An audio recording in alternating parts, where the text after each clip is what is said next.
Hindi medium academy में आप सभी का स्वागत है। मैं हूं अरुण कुमार यादव और आज इस वीडियो में हम देखेंगे गणित कक्षा 9 की जो प्रश्नावली है 12.2 इसके प्रश्न 3 का सॉल्यूशन।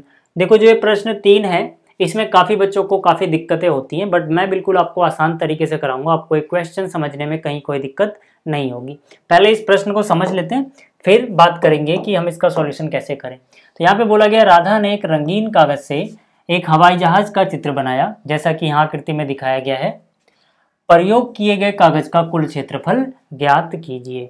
ठीक है, मतलब यहाँ पर क्या है कि ये जो आपको एक हवाई जहाज का चित्र दिख रहा है, ये एक रंगीन कागज पे बना हुआ है या रंगीन कागज से बना हुआ है, और हमें इसको बनाने में कुल कितना पेपर लगा, ठीक है, उसका क्षेत्रफल ज्ञात करना है। ठीक, तो यहाँ पर देखो, यहाँ पर जो ये हवाई जहाज है इसके अलग अलग हिस्से हैं। ठीक है, जैसे कि यहाँ पे अगर आप देखो तो ये वाला जो हिस्सा है ये है पार्ट 1 यानी भाग 1। ठीक है, यहाँ पे एक लिखा हुआ है, छोटा सा भाग 1 है। इसी तरह से जो ये बीच वाला हिस्सा है इसको बोला गया है भाग 2, यहाँ पे आप देख सकते हो। ठीक है, इसी तरह से तीसरा भाग, चौथा भाग, पांचवा भाग है। तो हम क्या करेंगे, हम हर एक भाग का अलग अलग क्षेत्रफल निकाल लेंगे, फिर सबको एक दूसरे में जोड़ देंगे, तो यहाँ से हमें कुल क्षेत्रफल पता लग जाएगा। ठीक, तो पहले बात करते हैं भाग 1 की। ठीक है, तो मैंने यहाँ पे लिखा भाग 1 के लिए। ठीक है, भाग 1 के लिए। अब यहाँ पे जो ये भाग 1 है इसको अगर आप ध्यान से देखो तो इसको मैं अलग बना रहा हूँ। यहाँ पर सिर्फ भाग 1 को थोड़ा बड़ा बना रहा हूँ। ठीक है, ये जो भाग 1 है इसके बीच में क्या लिखा हुआ है 1। इसकी ये वाली भुजा देखो कितनी है, 5 सेंटीमीटर, यानी ये भुजा कितनी हो गई 5। अभी सिर्फ आपको ये ऊपर वाला हिस्सा यानी भाग 1 पे फोकस करना है। ठीक है, और ये वाला हिस्सा कितना हो जाएगा, ये भी कितना हो जाएगा, ये भी 5 सेंटीमीटर हो जाएगा। क्यों हुआ ऐसा, क्योंकि भाई जो हवाई जहाज होता है इसका जैसा हिस्सा इस तरफ होगा उसी की सिमेट्री में इस तरफ होगा। ठीक है ना, ऐसा नहीं होगा कि ये छोटा बड़ा बन जाएगा, जितना इधर उतना इधर। और जो ये नीचे वाली भुजा है ये, ठीक है, ये कितनी होगी, ये होगी 1 सेंटीमीटर। ये कैसे पता लगा, यहाँ अगर आप ध्यान से देखो तो इसको मैं 1 बोल रहा हूँ, है ना, इसी को तो मैंने यहाँ पे बनाया है। यहाँ पर देखो ये चीज़ 1 सेंटीमीटर है, तो जितना बड़ा ये है उतना ही बड़ा वो होगा, क्योंकि जितना चौड़ा यहाँ से उतना ही चौड़ा यहाँ से, जो मैंने रेड मार्क किया। यहाँ तक बात आपको समझ में आ गई। तो मतलब ये क्या है, ये एक त्रिभुज ही तो है जिसकी तीनों भुजा हमें पता है, तो हम हीरोन सूत्र लगा के इसका क्षेत्रफल निकाल सकते हैं। तो मतलब क्या, यहाँ पर देखो, इसको ए बोल दो, इसको बी, इसको सी। तो भाग 1 के लिए, ठीक है, भाग 1 के लिए ए का मान कितना हो गया यहाँ पे 5 सेंटीमीटर, बी का मान कितना हो गया 5 सेंटीमीटर, और सी का मान कितना हो गया 1 सेंटीमीटर।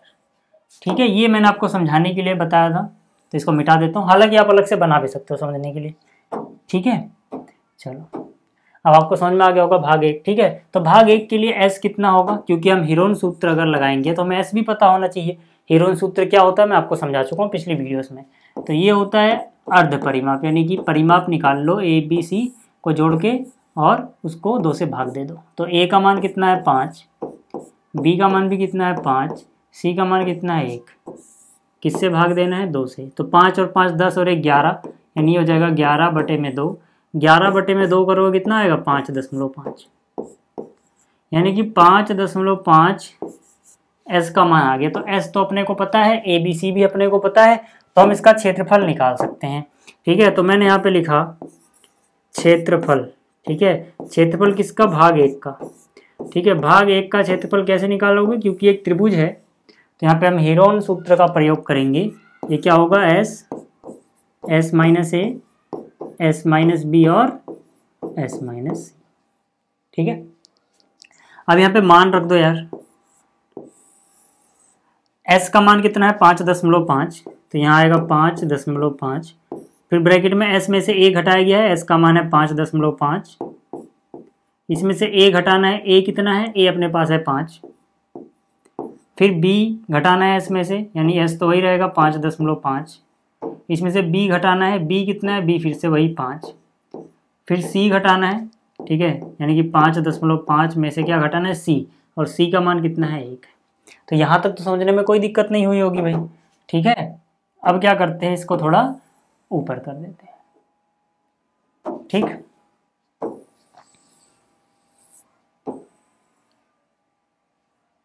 यहाँ पे आ जाओ। यहाँ पे आप देखो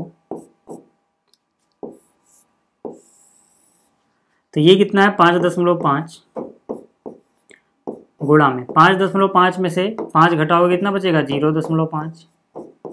फिर यहाँ से भी वही चीज़ है, यानी यहाँ से भी 0.5 और यहाँ से 1 घटा रहे हो 5.5 में से तो कितना बचेगा 4.5।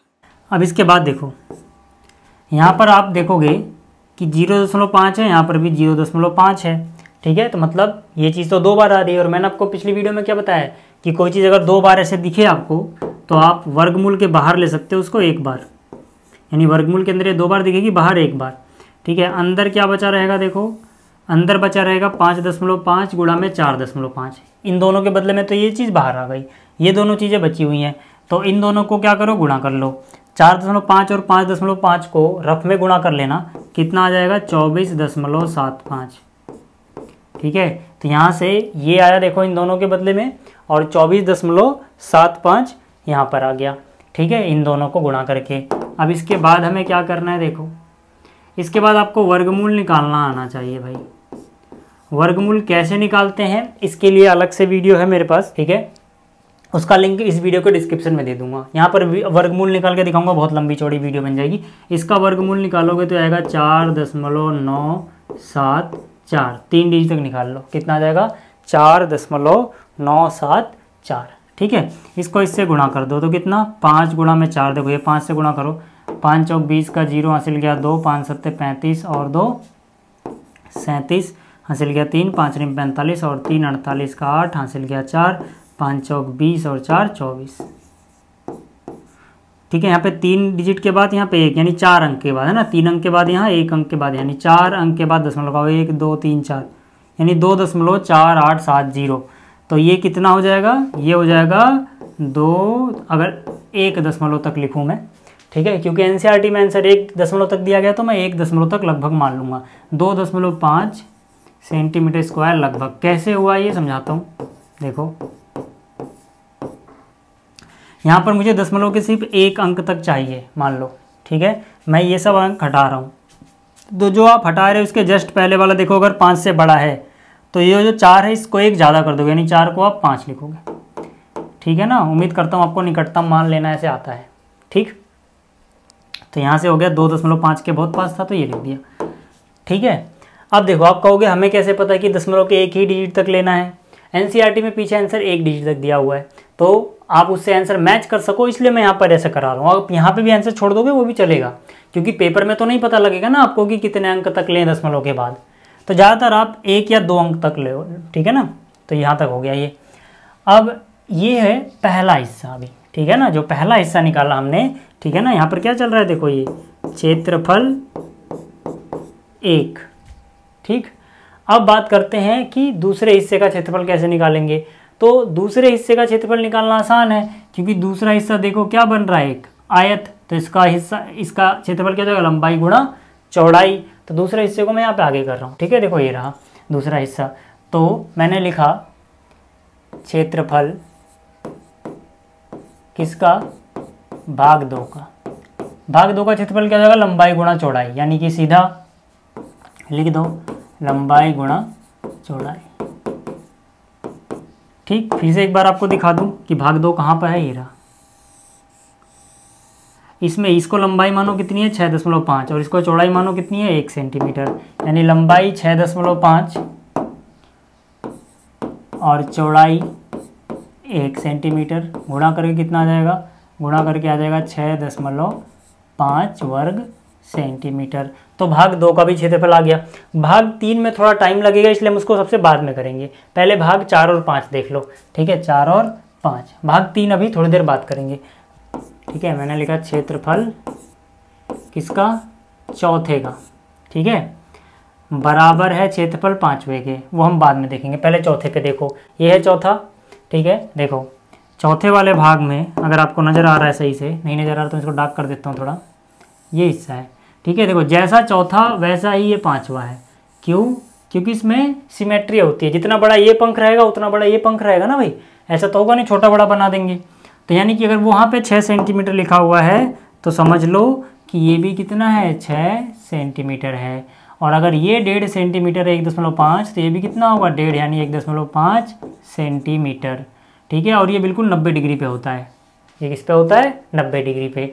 मतलब ये जो त्रिभुज आपको नजर आ रहा है यहाँ पर ये समकोण बन रहा है, यहाँ पर ये क्या बन रहा है समकोण। और समकोण त्रिभुज का क्षेत्रफल आपने पढ़ा हुआ है, ये होता है 1/2 गुणा में आधार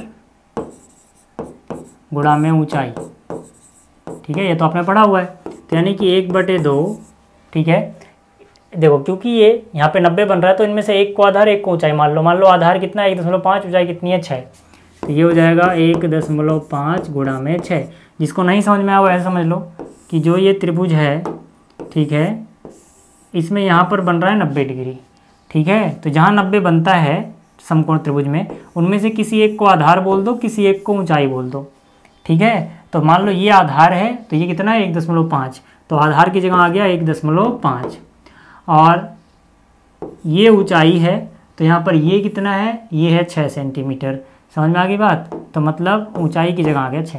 अब आपको समझ में आ गया होगा कि मैंने क्यों लिखा है। ठीक है, समकोण त्रिभुज का क्षेत्रफल मैंने आपको पहली वीडियो में ही बताया था 1/2 आधार गुणा ऊंचाई होता है। ठीक है, तो यहाँ से देखो 2 एकम 2, 2 3 6, यहाँ पे कितना बचा हुआ 1.5, यहाँ कितना बचा हुआ 3। तो 15 गुणा 3 45 होता है, लेकिन क्योंकि ये 15 नहीं है 1.5 है तो 1 के बाद दशमलव हो जाएगा। तो 4.5 वर्ग सेंटीमीटर आ गया क्षेत्रफल 4। ठीक है, इसी तरह से क्षेत्रफल 5 भी इतना ही बड़ा होगा। ठीक है, क्षेत्रफल 5 में सीधा ही लिख दो कि वो इतना ही बड़ा होगा। क्यों, सिमेट्री है भाई, जितना बड़ा वो पंख उतना बड़ा ये पंख, तो दोनों पंखों का क्षेत्रफल बराबर होगा। इसका अगर 4.5 वर्ग सेंटीमीटर आया है तो इसका भी 4.5 ही आएगा। समझ में आ गई बात। अब पहले का हमने निकाल लिया, दूसरे का निकाल लिया, चौथे और पांचवे का निकाल लिया। कौन बचा हुआ है, तीसरा हिस्सा। ठीक है, तो जो तीसरा हिस्सा है इसको जरा ध्यान से देखो, ये कैसे बना हुआ है, कुछ इस तरह से। ठीक है, इसको मैंने बड़ा करके बनाया, ये जो हिस्सा बना हुआ है, ठीक है, इसको मैंने बड़ा करके बनाया है। तो अब इसका क्षेत्रफल देखते हैं। ये मैंने देखो यहाँ पे अगले पेज पे बना रखा है सही से। देखो ये कुछ है तीसरा हिस्सा, ठीक है, ये वाला, इसमें ये 1 सेंटीमीटर, ये 1 सेंटीमीटर, ये 1 सेंटीमीटर और ये 2 सेंटीमीटर, कुछ इस तरह से है। तो मैंने वही लिख दिया, यहाँ पर 1 सेंटीमीटर, यहाँ 1 सेंटीमीटर, यहाँ 1 और यहाँ पर 2।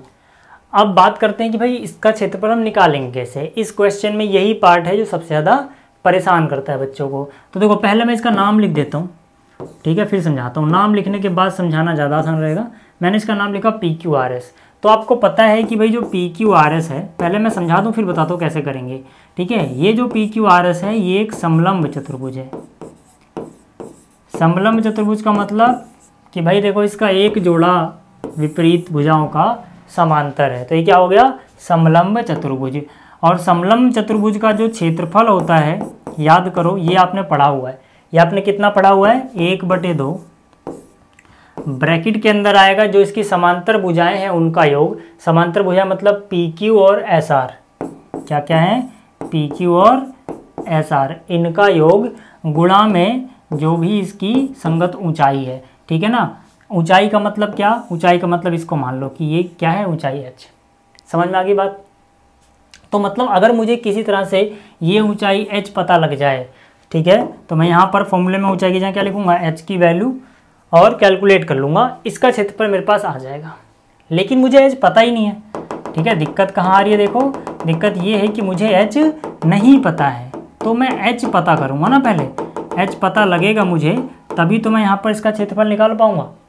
ठीक है, तो H कैसे पता करेंगे, उसके लिए देखो पहले हम एक रचना करेंगे कि जितना ये QR है, ठीक है, वैसे ही हम इसके समांतर मतलब QR के समांतर, ठीक है, PM खींच देंगे।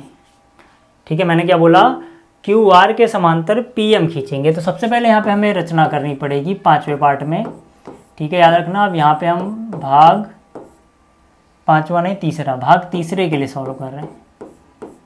ठीक है ना, भाग 3 के लिए हम सब कुछ अब देख रहे हैं यहाँ पर।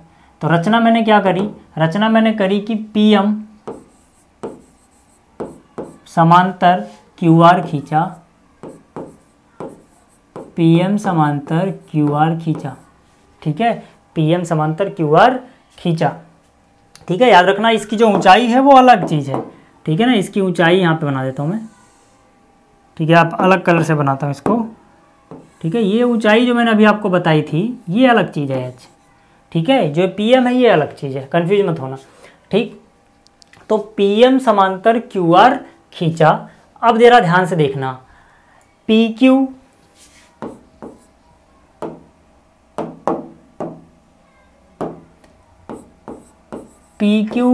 समांतर है पहले से SR के, ठीक है, PQ समांतर है पहले से SR के, ये दिया गया है,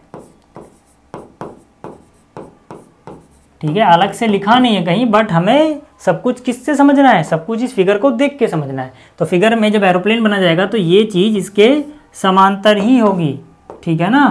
देखो क्वेश्चन में कुछ नहीं बोला गया, तो आपको समझना है कि ये दोनों क्या होंगे, समांतर ही होंगे, ठीक है। तो इन्हीं दोनों को तो मैंने वो बोला है यहाँ पर, देखो ये और ये चीज़ क्या है जो यहाँ पर है, समझ में आ गई बात। चलो तो अब देखो, अब अगर आपको ये मैं बोलूँ कि इसका मतलब ये हुआ कि PQRM एक समांतर चतुर्भुज है, तो आपको कोई दिक्कत नहीं होनी चाहिए।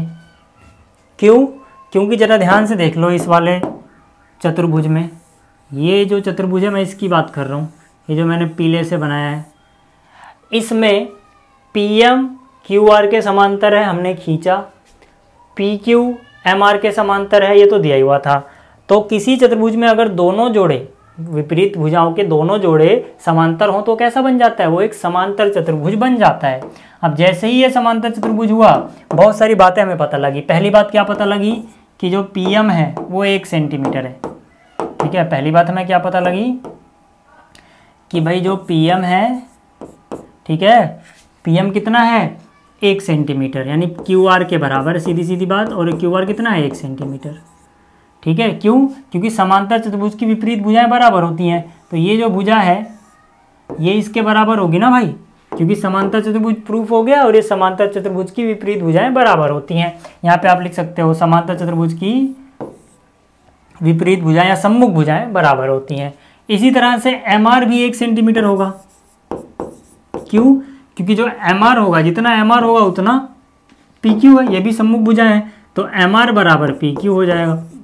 ये भी कितना 1 सेंटीमीटर, वही कारण समांतर चतुर्भुज की सम्मुख भुजाएं बराबर होती हैं, ठीक है। तो मतलब क्या है, देखो मतलब ये हो गया कि जो MR है ये 1 सेंटीमीटर आ गया, ठीक है, क्योंकि ये 1 सेंटीमीटर तो ये 1 सेंटीमीटर, और ये भी कितना आ गया 1 सेंटीमीटर आ गया PM, ठीक है। PM भी कितना आ गया 1 सेंटीमीटर आ गया।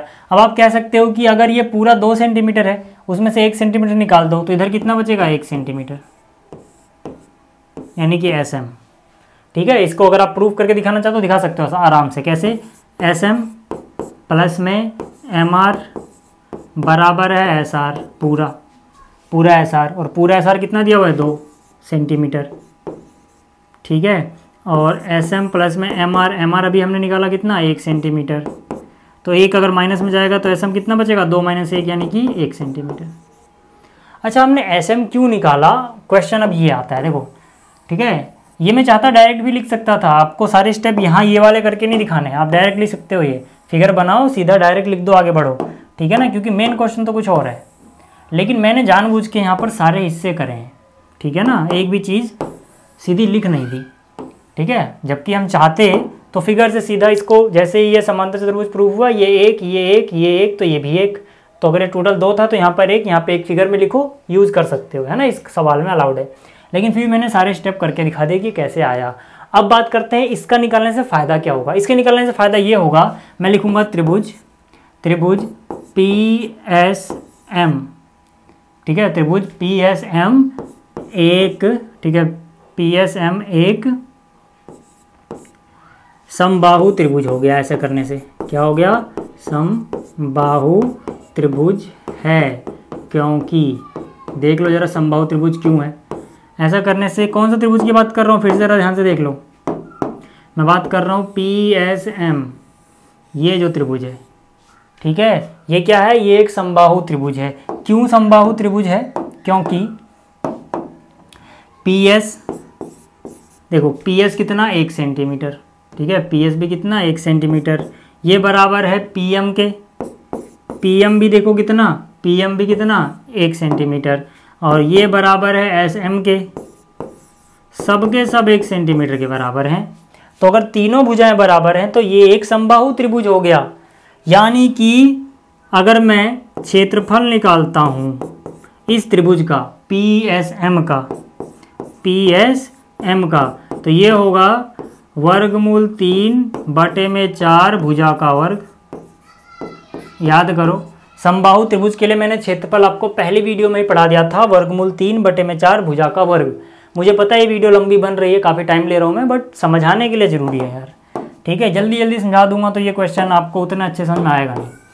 ठीक है, और अगर आपने ये क्वेश्चन समझ लिया तो इस जैसे बहुत क्वेश्चन मिलेंगे जहाँ पे आपको ये समलंब का क्षेत्रफल निकालना होगा, उसमें यही कॉन्सेप्ट लगने वाला है।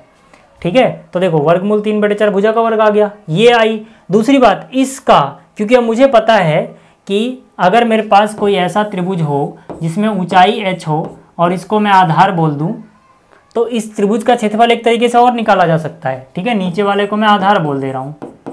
तो अगर ऐसा कुछ है अपने पास कि ये शीर्ष लंब दिया गया है और ये आधार दिया गया है, तो इसी क्षेत्रफल का एक और फॉर्मूला हो जाएगा इसी त्रिभुज के क्षेत्रफल के लिए। वो क्या हो जाएगा, 1/2 गुणा में आधार, आधार मतलब नीचे वाली ये भुजा, तो नीचे वाली ये भुजा कौन है, SM, गुणा में ऊंचाई, ऊंचाई यहाँ पर क्या है, h। देखो इसी त्रिभुज का क्षेत्रफल ये भी है, क्योंकि ये समबाहु त्रिभुज के लिए सीधा सीधा फॉर्मूला होता है अपने पास, और इसी त्रिभुज के क्षेत्रफल के लिए ये भी है। ठीक है, क्योंकि 1/2 ये ऊंचाई और ये आधार है SM। समझ में आ गई बात? चलो समझ में आ गई तो इसको मिटा देता हूँ। अब ये समझ लो, आपको ये क्वेश्चन अगर समझ में आ गया तो सब कुछ अब होने वाला है। भुजा देखो, भुजा देख लो, इस त्रिभुज में सारी भुजाएं कितनी कितनी है, 1-1 सेंटीमीटर है। ठीक है, देखो इसके बाद अब एक काम कर सकते हो, ये जो नीचे 2 है उधर ले जाओगे तो गुणा में ऊपर जाएगा, यानी 2 से 4 कट जाएगा, सीधा सीधा यहीं से काट दो, 2 एकम 2, 2 दूनी 4। आप ऐसे भी याद रख सकते हो, अगर ये बराबर है तो नीचे वाले से नीचे वाला कट जाएगा, क्योंकि नीचे वाला उधर जाएगा तो ऊपर जाएगा ना, ऊपर वाले से नीचे वाला कटता है। ठीक है, SM कितना है, SM भी 1 है, तो यानी कि यहाँ हो जाएगा 1 गुणा में h। ठीक है ना, SM की जगह मैंने 1 लिख दिया।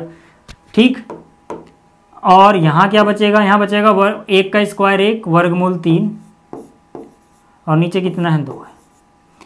ठीक है भाई, यहाँ तक अगर आपको समझ में आ गया तो अब आगे देख लो जरा। h गुणा 1 h ही होता है। वर्गमूल 3 की वैल्यू आपको याद होगी यार, बहुत बार यूज किया है, 1.732 डिवाइड बाई 2।